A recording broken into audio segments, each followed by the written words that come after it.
E a dermatologista Giana Frei veio aqui no TPM esclarecer as nossas dúvidas sobre a questão do uso dos protetores solares e as novas regras que foram estabelecidas pela Anvisa. Olha como é que foi essa entrevista. Confere aí. E para falar sobre as novas regras do uso dos protetores solares, eu recebo aqui no estúdio a dermatologista Giana Frei. Tudo bem, Gi? Tudo bem, Cláudia. Obrigada pelo convite. É sempre um prazer estar aqui contigo. Aqui é o programa. Até pouco tempo atrás, se eu não me engano, acho que faz uns 2 meses, né, que saiu uma liminar da Anvisa, né, que praticamente obriga agora que os protetores solares passem do fator mínimo de 2 para o fator 6, né, Gi? Como é que aconteceu essa mudança? Exatamente. Foi publicado agora no dia 4 de junho essa nova regra. E, obrigatoriamente, o fator mínimo de proteção de qualquer protetor solar ou filtro solar, como, né, for chamado, tem que passar de 2 para 6. Isso o FPS, né, que é o que vem mostrado ali na frente do protetor solar. Além do FPS, a gente tem uma proteção que é para fatores, para raios ultravioleta tipo A. Esses raios ultravioletas tipo A não é a proteção que aparece ali, né? É um outro protetor que deve proteger contra os raios ultravioleta A. Então, 1/3 daqueles 6 deve ser para a proteção do raio ultravioleta A tipo A. Então, se tem um fator obrigatório hoje 6, 2, que é 1/3, deve ser para o fator de ultravioleta tipo A. Essa mudança aconteceu porque se percebeu que o fator 2, que era o fator mínimo, né, até pouco tempo atrás, não protegia praticamente nada. Por que aconteceu essa mudança? Principalmente assim, o que está acontecendo? Está aumentando muito a incidência de câncer de pele, né? Principalmente aqui na região sul do país, onde a gente tem uma origem mais caucasiana, mais europeus, né? Pessoas de pele mais clara. E com esse aumento da incidência, se alertou, né, a Anvisa, a Vigilância Sanitária, sim, de que era necessário uma maior conscientização e uma maior proteção solar. E também uma coisa muito importante foi quando se analisou que os raios ultravioleta tipo A também eram cancerígenos, que antigamente a gente só se protegia contra os raios ultravioleta tipo B, que era o fator de proteção solar 30, 60. Essa proteção é contra o UVB e não o UVA. E sabe por que eu fiquei curiosa? Porque assim, quando a gente visita um dermatologista, né, e os dermatologistas todos falam aí na mídia que a pessoa nunca deve usar um protetor abaixo de 15, né?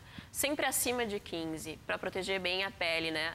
E por que a lei, por que não foi obrigado, por que a Anvisa não obrigou que o fator mínimo de proteção solar fosse o 15, né? E não o 6, uma vez que o 6 praticamente não protege nada. A proteção solar 15 ou 6 ou 30, na verdade, ele não cresce muito em percentual de proteção. O que aumenta é o tempo que a pessoa fica protegida até que a pele fique vermelha.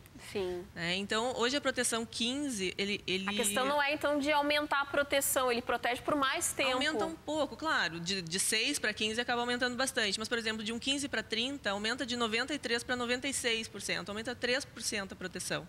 É muito pouca diferença, né? Então, essa proteção acaba que hoje já se aumentou, né? Já está se seguindo padrões europeus e de todo o Mercosul. Eu acredito que com o passar do tempo essa proteção vai aumentar mais ainda. Mas eu acho que cada coisa tem que ser passo a passo, né? Aumentar de 2 para 6 já foi uma grande evolução.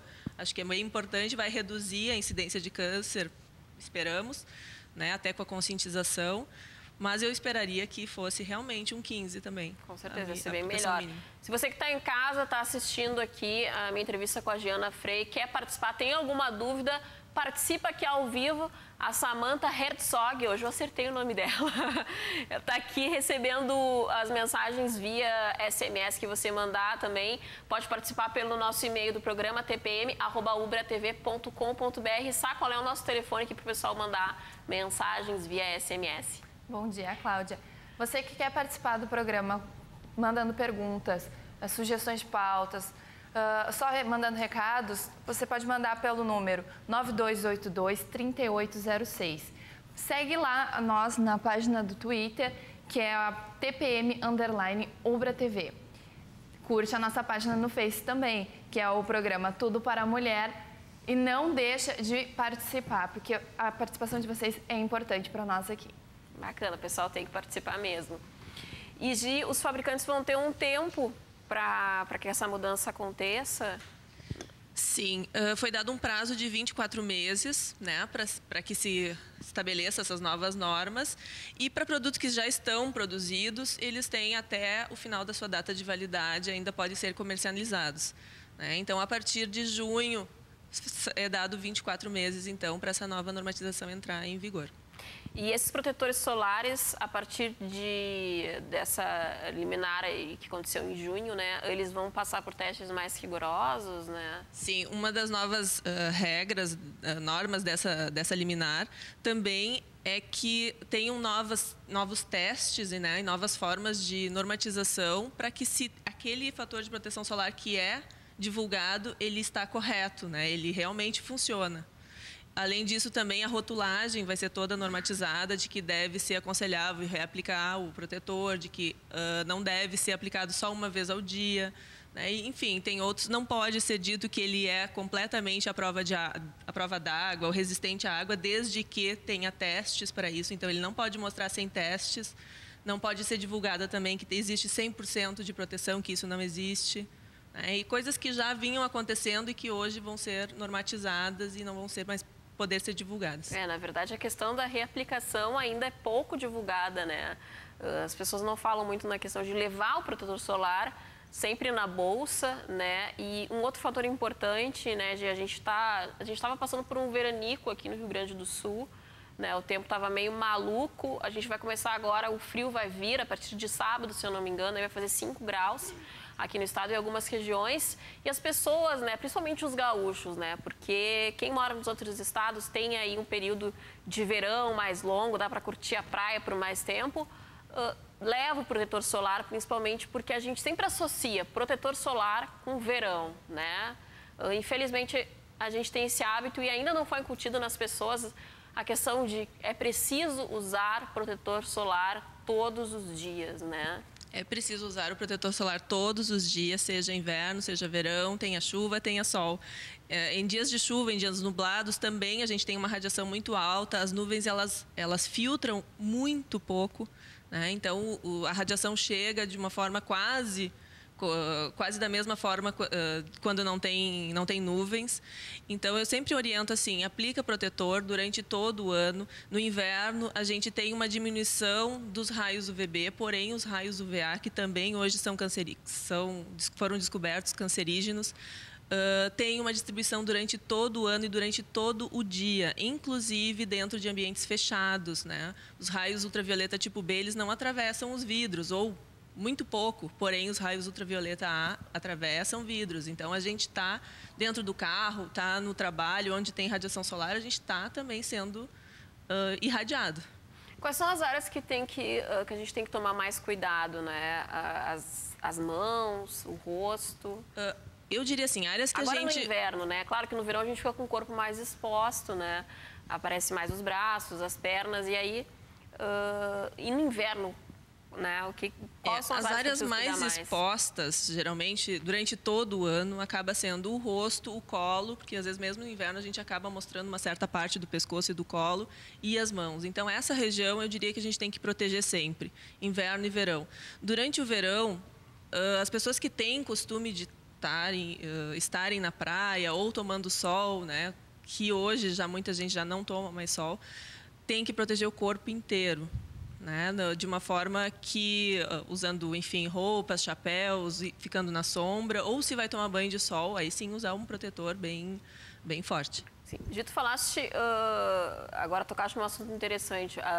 Antigamente as pessoas se colocavam o corpo muito mais exposto ao sol, né? Tomavam mais banhos de sol, né? E cuidavam muito menos da pele do que atualmente, né? Por exemplo, se tem alguém nos escutando em casa agora, nos assistindo em casa, né? Uma mulher ou um homem que há alguns anos atrás tomava muito banho de sol, né? E a partir, sei lá, do ano passado para cá parou de tomar, não toma muito. Né? Mesmo assim, a gente sabe que o efeito do sol é um efeito cumulativo, né? Isso não significa que a pessoa não vai ter câncer de pele. Por começar a cuidar depois de um tempo. A gente já sabe que em torno de 70% do acúmulo de sol que um adulto tem se dá até os seus 20 anos. Então, se ele Até tomar, os 20? se ele tomar sol até os 20 anos e a partir dos 20 anos agora não vou mais tomar sol, ele já acumulou 70% do sol que ele iria tomar em toda a sua vida. Então, hoje é importante não Ele só pode a desenvolver gente... um câncer de pele aos 40. Pode, porque esse efeito ficou acumulado e pode estar desenvolvendo problemas no passar da sua vida. Hoje, assim, eu aconselharia não só os adultos se protegerem, como proteger os seus filhos, né? Que é eles ainda que estão acumulando o seu sol para o resto da sua vida. Então, é importante de ter essa consciência de proteger os filhos, crianças e adolescentes, que é onde a gente acumula mais sol. Viu? Super importante. A gente tem uma pergunta, né, de um telespectador aí. Sim, a Luana de Sapucaia do Sul está perguntando qual é a diferença entre o protetor solar e o bloqueador solar. Pois olha, bloqueador solar até é um termo que hoje vai ser proibido esse uso, porque, na verdade, nenhum protetor bloqueia 100%, como nós tínhamos falado, né, Cláudia? Então, na verdade, é um protetor solar. Exatamente, um protetor ou um filtro solar. O nome bloqueador solar vai ser proibido utilizar porque eles não bloqueiam 100% dos raios, né? Então, antigamente era a mesma coisa. O bloqueador era considerado um protetor com alto índice de fator de proteção solar, só atualmente não vai poder mais ser utilizado o nome bloqueador. Para ter um acompanhamento sobre como é que está minha pele, né? Se eu tenho algum indício aí, algum sinal modificado, eu preciso visitar o dermatologista quantas vezes, assim?